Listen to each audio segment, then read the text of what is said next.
136 ordinance violators na dakop sa Eastern Visayas sa kampanya para sa mas luwas nga komunidad. Detalye sa sining nga mga balita pamatian naton matikang kan Charmaine Perito Balvez. Radyo Pilipinas Report.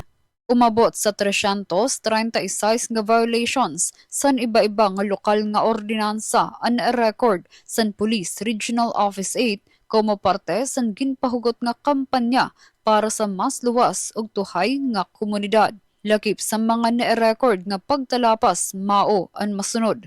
238 nga curfew violations, 54 nga kaso san pag-inom makahurubog nga alkohol sa pampubliko nga lugar, 35 nga insidente nga paggawas nga waray bado panigbaw, ug 9 nga reklamo kasumpay san late night videoke.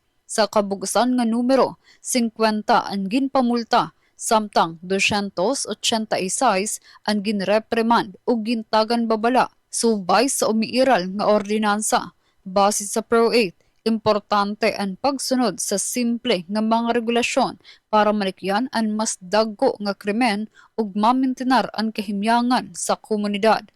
Padayon liwat ang panawagan sa kapulisan sa publiko nga makiusa ug magsunod sa mga lokal nga regulasyon para sa kahimyangan sa bug-os nga rehiyon.